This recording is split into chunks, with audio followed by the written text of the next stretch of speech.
नमस्कार, आप देख रहे हैं कंज्यूमर इज किंग। मैं हूं आपके साथ प्रशांत पांडे। भारत में हवाई यात्रा करने वालों के लिए एक बड़ी राहत की खबर सामने आ रही है।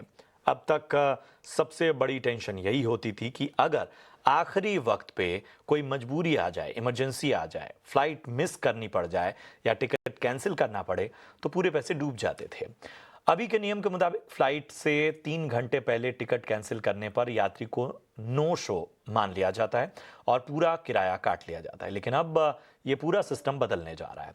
अगले 2 से 3 महीनों में ऐसा नया मॉडल लागू हो सकता है जिसमें बिना कोई अतिरिक्त पैसा दिए यात्री को लास्ट मिनट कैंसिलेशन पर भी रिफंड मिल सकेगा।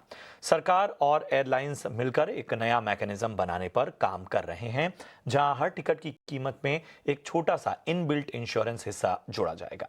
यात्री को इसके लिए कुछ भी अलग से नहीं देना होगा।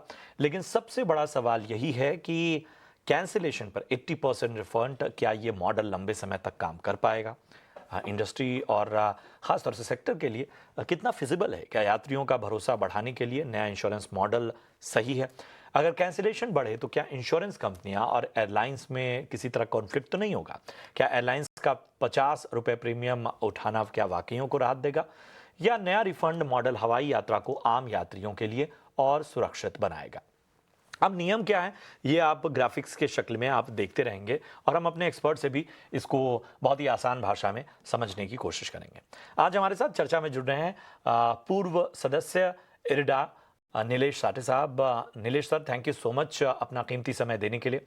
हमारे साथ मीत कपाड़िया भी जुड़ रहे हैं, ट्रेवल इंश्योरेंस हेड हैं पॉलिसी बाजार से। थैंक यू सो मच मीत अपना कीमती समय देने के लिए। हमारे साथ अजय प्रकाश जी भी जुड़ रहे हैं, travel and tourism expert. Ajay ji, आपका भी बहुत बहुत स्वागत है। तो सबसे पहले चर्चा की शुरुआत नीलेश सर मैं आपसे ही करूंगा।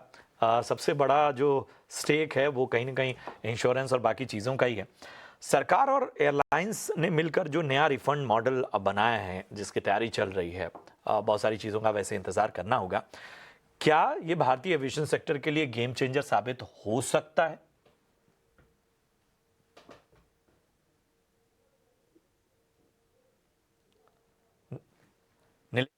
अब मेरा सवाल आपसे था। बेसिकली एविएशन सेक्टर जो है उसमें कई बार कैंसलेशंस होते हैं और फिर लोगों की तकलीफें बढ़ती है। अच्छा, कुछ समय तो बियॉन्ड कंट्रोल कैंसलेशन करना पड़ता है। कोई बीमारी पड़ गया, कोई घर के नजदीकी लोग बीमार पड़ गए, तो उस समय रिफंड जो होता है वो बहुत मुश्किल होता है।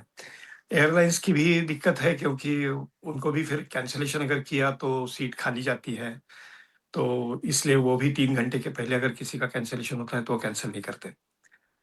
तो इसलिए जो रिफंड मिले उसके लिए कोई इंश्योरेंस की संभावना है क्या? तो इंश्योरेंस तो हर कॉन्टिजेंसी को कवर करती है और वो कॉन्टिजेंसी ये ज़रूर हो सकती है कि अगर किसी कारणवश किसी को एयरलाइंस की टिकट कैंसल करनी पड़े, तो ये कॉन्टिजेंसी जो है वो कवर हो सकती है ज़रूर। और इसलिए गवर्नमेंट सिविल एविएशन डिपार्टमेंट जो है वो इंश्योरेंस कंपनीज के साथ चर्चा कर रही है कि जैसे आपको मालूम होगा कि जब हम ट्रेन से रिजर्वेशन करके जाते हैं और कहीं एक्सीडेंट होता है, तो नाममात्र 1 रुपए से कम रेट में 3 इंश्योरेंस कंपनीज ऑल्टरनेटिवली आपको इंश्योरेंस कवर देती है 10 लाख तक का। तो वैसे ही यहाँ अगर कुछ 2 मॉडल है, एक तो इंडिविजुअल इंश्योरेंस कंपनी कवर करे या फिर 2-3 इंश्योरेंस कंपनी जॉइन करके सेम रेट पे कवर करे। तो ऐसा कुछ हो सकता है क्या? इसकी जाँच पड़ताल शायद सिविल एविएशन मिनिस्ट्री कर रही है, जो कि खबर आई है।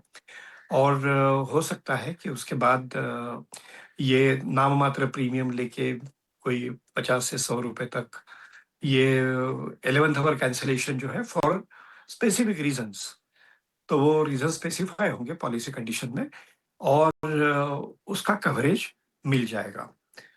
तो ये एक बात चल रही है। बिल्कुल। तो तमाम चीज़ें, कोई भी रिफ़ॉर्म है, कोई भी नियम है, उसमें बहुत सारे सुधारों के तहत ही चीज़ें आगे बढ़ती हैं।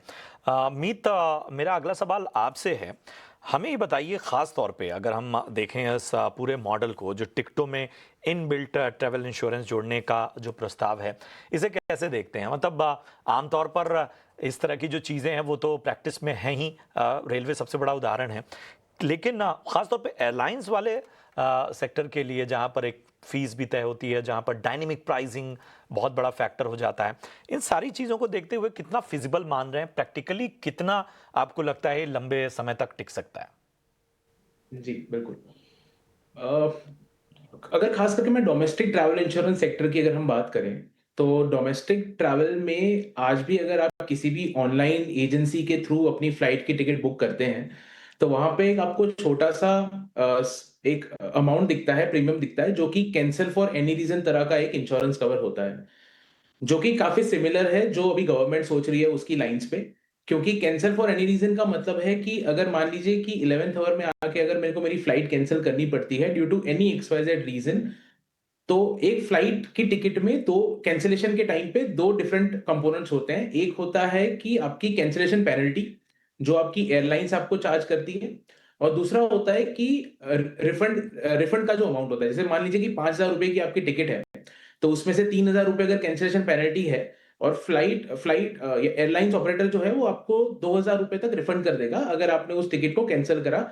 जो भी अलग-अलग आपके टाइम फ्रेम होते हैं उसके हिसाब से 3 घंटे पहले, 4 घंटे पहले, जैसे भी जैसे आपका जो भी रूल्स एंड नॉमिनेशन होते हैं। इसका प्रीमियम आजकल जो है वो ₹180 से लेके ₹700 के बीच में कहीं न कहीं हमें मिलता है, डिपेंडिंग ऑन कि हम कब फ्लाइट को बुक कर रहे हैं। तो ये प्रोडक्ट आज भी अवेलेबल है, हालाँकि ये उस प्राइस रेंज में नहीं है कि जहाँ पे हम जैसे गवर्नमेंट जो प्लान कर रही है कि एक मिनिमम के साथ उसको इंट्रोड्यूस करा जाए, उस प्राइस रेंज में नहीं है, मगर ये कवर आज भी अवेलेबल है। ये इस कवर का जो फ़ायदा है वो ये रहता है कि आप एकदम एंड मोमेंट पे अगर कोई मेडिकल इमरजेंसी हो गई या किसी भी कारणवश अगर आप वो फ्लाइट नहीं ले पा रहे हैं, तो जब आप कैंसल के लिए अप्लाई करेंगे तो उसमें जो आपका कैंसलेशन पेनल्टी होती है, उतना अमाउंट जो है वो आपसे, क्योंकि एयरलाइन चार्ज करेगी, वो आपकी जो इंश्योरेंस कंपनी है वो आपको रिफंड कर देगी। अब इसको इसको हम ऐसे भी देख सकते हैं कि मान लीजिए कि ये आज इतना थोड़ा कॉस्टलियर साइड पे इसलिए है क्योंकि इसकी अवेयरनेस कम है। लोग इसके बारे में नहीं जानते हैं, या तो फिर उनको लगता है कि शायद ये मेरा रिफंड नहीं आएगा, या उनको तरीका नहीं पता है कि इसका रिफंड मेरे को कैसे क्लेम करना है। उसके बारे में अवेयरनेस ना होने की वजह से लोग कम ऑप्ट कर रहे हैं या कम खरीद रहे हैं इस प्लान को। किसी भी बिज़नेस की तरह इस मॉडल को भी हमें ऐसे देखना चाहिए कि जैसे-जैसे इकोनॉमीज़ ऑफ स्केल बढ़ती जाएगी, अगर ज़्यादा लोग इसको ऑप्ट करते हैं, अगर ज़्यादा एक बड़ा प्रीमियम पूल बनता है, जहाँ पे इंश्योरेंस कंपनीज़ भी सस्टेन कर पाती है फॉर अ लॉन्गर टाइम, और वहाँ पे हमें ये भी देखना होगा कि कितना कैंसलेशन परसेंटेज चलता है। अगर मान लीजिए कि आप 7 टू 8% कैंसलेशन पे चल रहे हैं, तभी भी शायद आपका जो मॉडल है वो सस्टेन कर पाएगा। तो वहाँ पे 2 चीज़ें बहुत ही इम्पोर्टेंट हो जाती है कि एक तो कैंसलेशन रेट कितना चल रहा है, और दूसरा कि इसका एडॉप्शन हम कितना करवा पाते हैं। तो अगर इकोनॉमीज़ ऑफ स्केल का अगर एक एंगल इसमें बन जाए, तो ये बिल्कुल ही बहुत ही फ़ायदाकारक स्कीम होगी सारे ट्रैवलर्स के लिए, और काफ़ी बेहतरीन सॉल्यूशन भी होगा कि अगर हमें कोई टेंशन नहीं रहेगी कि अगर हम लास्ट टाइम तक भी अपनी अगर यात्रा को रद्द करना चाहते हैं, तो वो हम बेझिझक कर पाएँगे। ये पहलू भी बहुत आवश्यक हैं, जिनको कहीं न कहीं नज़रअंदाज नहीं किया जा सकता। इन सब के बीच में अजय सर, हमें ये बताइए कि आप इस पूरे मैकेनिज़्म को कैसे देख रहे हैं? और सबसे बड़ा जो सवाल यही आता है कि जब जैसे ही एयरलाइन की बात आती है, इंश्योरेंस इंडस्ट्री की बात आती है, तो कई बार ऐसा होता है कि कॉन्फ्लिक्ट की भी बात आती है। मतलब कोविड में भी हमने देखा कि केस टू केस बहुत सी चीज़ें ऐसी थीं जिसमें कहीं न कहीं प्रीमियम और बाकी चीज़ों का टकराव या ख़ास तौर पे क्लेम देने में जो चुनौतियाँ आ रही थीं। आपको यहाँ पर मुख्य रूप से चुनौती कहाँ दिखती है? देखिए, ये बहुत अगर ये हो जाता है तो ये बहुत बहुत ही बड़ा कदम होगा सरकार की तरफ से। क्योंकि कोविड में हम लोगों ने देखा कि रिफंड्स जो है कई मर्तबा एयरलाइंस ने नहीं दिए, कुछ ओटीएस ने नहीं दिए, तो ये बड़ा प्रॉब्लम रहा है। अगर आपने ध्यान दिया हो, एक रिसेंटली सीएआर निकाला है डीजीसीए ने, जिसमें कि वापस स्पेल आउट किया है रिफंड रूल्स, जिसमें ये कहा है कि 21 दिन के अंदर-अंदर हो जाना चाहिए। अगर क्रेडिट कार्ड से किया है, अगर कैश किया है तो उस तरह।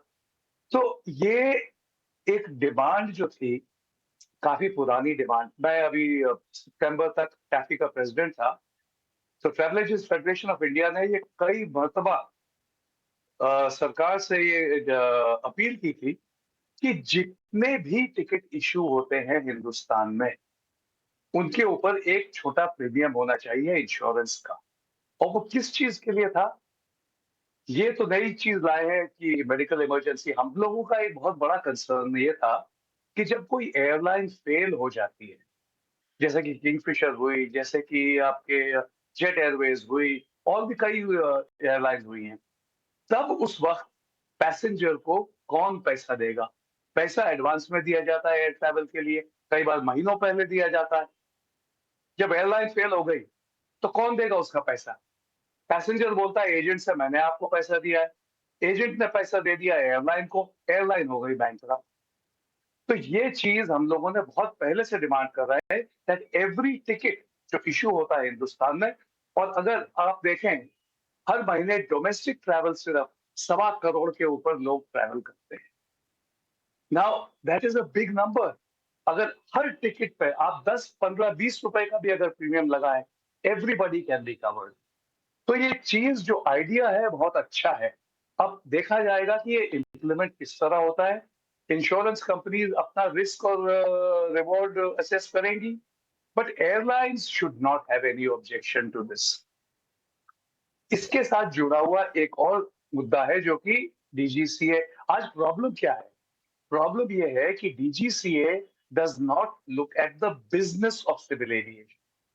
हम लोगों को एक इंडिपेंडेंट एविएशन अथॉरिटी चाहिए, like the civil aviation authority या फेडरल एविएशन अथॉरिटी जैसी अमेरिका में है, जो कि देखेगी कि कंज्यूमर और एयरलाइन के बीच में जो बिजनेस हो रहा है वो किस तरीके से हो रहा है, उसके क्या कायदे कानून है, उसके क्या रूल्स हैं, उसके क्या नॉर्म्स हैं। फर्ज कीजिए आज की तारीख में क्या हो रहा है, कई फॉरेन एयरलाइंस ने ये बोल दिया है कि अगर आपने टिकट कैंसिल किया है, 3 दिन पहले आपने कैंसिल किया है या उस दिन जब भी कैंसिल किया है, आपको उस टिकट को उस फ्लाइट के उड़ने से पहले रिफंड करना है। ये नामुमकिन है। रात को 3 बजे की फ्लाइट है, दोपहर में अगर किसी ने शाम को फोन किया, ऑफिस बंद हो गए एजेंसी के, how will he do the refund? So there are all these issues, but civil aviation is booming. तो उसके साथ साथ जो नए रूल्स एंड रेगुलेशंस हैं, उनको भी कीप अप करना पड़ेगा विद द चेंजिंग सिनारियो। और इसलिए अगर सरकार इस बारे में बात कर रही है कि इंश्योरेंस लाया जाए for last minute medical emergencies, as a travel industry representative मेरा तो यही उनसे गुजारिश है कि please look at the broader picture. और कई मुद्दे हैं जहां की insurance is necessary. So let us hope कि सरकार is serious about this and एक प्रॉपर सिविल एविएशन अथॉरिटी बने जो कि इन चीजों पर कि how is the business of civil aviation conducted in this country, उस पर भी ध्यान दें। रिकमेंडेशन सर, और मेरे ख्याल से बड़ा इंपॉर्टेंट आपने पहलू उठाया है कि वाकई जिस तरह से जब चैलेंजेस आते हैं, क्लेम्स की बात आती है, रिफंड की बात आती है, बहुत सारे और चैलेंजेस आते हैं, तो तमाम स्टेक होल्डर्स हम यही देखते हैं कि वो टालते हैं कि भाई ये हमारे दायरे में नहीं है, हम इसे नहीं देख सकते, और फिर वो एक लंबी यात्रा हो जाती है और ढाक के 3 पात फिर इस तरह के सोल्यूशंस की आवश्यकता पड़ती है। साटे सर, हमें ये बताइए कि एयरलाइंस और बीमा कंपनी, मतलब ये दो इंपॉर्टेंट अभी स्टेक होल्डर इस पूरे खास तौर पे अगर हम देखें बदलाव के रिफॉर्म के, तो बहुत इंपॉर्टेंट है। अब इनके बीच प्रीमियम स्ट्रक्चर तय करने का मैकेनिज्म क्या होगा, मतलब क्या वो अपनाया जाता है? और जाहिर सी बात है कि जब कोई चीज़ ग्राहकों को फायदा करने के लिए पास ऑन होने की बात आती है, तो बार बार ये दलील दी जाती है कि भाई कोई एक पक्ष ये बार बार कहता है कि भाई हम पे दबाव बढ़ेगा, चाहे वो बीमा कंपनी हो, चाहे एयरलाइन कंपनियां हो, तो फिर इसको कैसे देखा जाए? इसके लिए ना पुराना डेटा जो होता है, जिसे हम पास्ट एक्सपीरियंस कहते हैं, वो बहुत महत्वपूर्ण होता है। और इंश्योरेंस कंपनीज के पास ये पास्ट एक्सपीरियंस है। भले ही वो रिफंड न दे, मगर कितने लोगों ने अप्रोच किया 11th आवर पे, कौन सा रीजन देके ये डेटा जो है ना, ये बहुत अहम साबित होगा इंश्योरेंस कंपनीज को प्रीमियम डिसाइड करने में। अगर समझो ऐसा लगता है कि 1% जो लोग हैं वो ऐसी स्थिति में प्रीमियम कैंसिल कर रहे हैं। ऐसी स्थिति का मतलब जो कंडीशंस में कवरेज दिया हुआ है। ऐसा नहीं कि भाई नहीं नहीं मुझे जाना नहीं है यार, बोर हो गई इसलिए मैं कैंसिल करा, ये वजह नहीं हो सकती है। घर में कोई आपत्ति हो गई, कहीं डेथ हो गई किसी की, या कोई हॉस्पिटलाइजेशन हो गया, या खुद को शरीर की बीमारी हो गई, तो ये टर्म्स कवर होंगे। तो अगर ऐसे होता है तो उस स्थिति में कितनी रकम देनी पड़ेगी, तो उसका प्रीमियम कितना चार्ज करना चाहिए, ये तय होगा। और इसमें ना ये ग्रुप इंश्योरेंस के तहत आता है, तो इसको ग्रुप ट्रैवल इंश्योरेंस कह सकते हैं। जैसे मैंने कहा कि रेलवे का जो इंश्योरेंस है एक्सीडेंट का, वो भी ग्रुप का इंश्योरेंस है, इंडिविजुअल नहीं है। तो उसमें जो प्रीमियम तय होगा वो सारे जो पैसेंजर्स हैं उनसे अपफ्रंट रिकवर किया जाएगा। जैसे आप टिकट बुक कर रहे हो, उसी ये 50 रुपए 25 रुपए जो कुछ तय होगा वो रिकवर होगा। और इसका एक ग्रुप इंश्योरेंस में एक एक्सपीरियंशियल रेटिंग एडजस्टमेंट करके एक प्रिंसिपल होता है। तो उसमें ये प्रावधान होगा कि 3 साल में कितने क्लेम दिए और कितना प्रीमियम आया, इसका हिसाब जोड़ दिया जाएगा। और समझो क्लेम ज्यादा दिए हैं, 25% से ज्यादा क्लेम हुए हैं, या 30% से ज्यादा क्लेम हुए हैं, तो उसके आगे प्रीमियम बढ़ाने की प्रोविजन रहती है। उसी प्रकार से अगर 75% से नीचे क्लेम आए हैं, तो उसमें भी ये प्रोविजन होती है कि प्रीमियम घटा दिया जाए। तो ये तो सबके लिए बेहतर है। और इंश्योरेंस और क्या है कि एयरलाइंस के पीछे जो ये काम है, फिर लोगों की भी दिक्कत आती है। वो कहते हैं कि भाई मैंने 2 टिकट बुक किए थे, एक ये एयरलाइंस का और वो दूसरे एयरलाइंस का, उसने मुझे पूरा refund दिया, आपने नहीं दिया। तो ये सारी झंझटें खत्म हो जाएगी। तो ये एक बहुत बड़ा फायदा होगा। और सिविल एविएशन मिनिस्ट्री ने अगर ये इंश्योरेंस कंपनीज के साथ ये तय किया, तो प्रीमियम की रिकवरी भी आसान होगी और सबके लिए ये कन्वीनियंट होगा। हम हर बार कहते हैं कि जो जनरल इंश्योरेंस का जो प्रिंसिपल है कि भले ही आपको क्लेम करने की जरूरत न पड़े, मगर ऐसा कोई बंदा है कि जिसके ऊपर ये आपत्ति आई है और उसको इंश्योरेंस कंपनी ने बोलो या एयरलाइंस ने पैसे दिए हो, तो उसके लिए तो ये बड़ी राहत है। तो आपने उसके लिए सब्सक्राइब किया है, यानी बिना बताए आपने उसको दान दिया है, ये कह सकते हो। तो इसी प्रिंसिपल पे ये भी प्लान इंश्योरेंस का जो है वो आगे चल सकता है, बशर्ते कि प्रीमियम जो है वो सही रूप से पास्ट एक्सपीरियंस को देखते हुए तय किया जाए, और same premium for all insurance companies together. हो सकता है कि ये रिस्क बहुत ज्यादा होगी तो एक इंश्योरेंस कंपनी ले नहीं पाएगी, तो कंसोर्शियम बना के 2 3 4 इंश्योरेंस कंपनीज को मिला के इसी प्रीमियम पे वो कवर कर सकते हैं। तो this is one model which can be implemented, जो कि पैसेंजर्स के लिए बहुत फायदेमंद साबित हो सकता है। Amazing insight sir. और जाहिर सी बात है यही जो तजुर्बा है वो हम एक जानकारी के तौर पर, इसको बड़ा इंफॉर्मेटिव शो हमने रखा है कि हम हर पहलू को ज़रा परखें। यहाँ पर मुझे एक छोटे से ब्रेक के लिए रुकना होगा।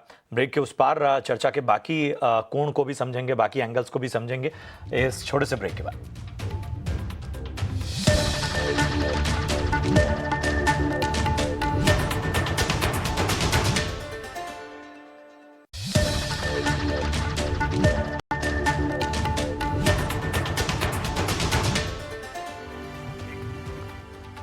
स्वागत है आपका ब्रेक के बाद।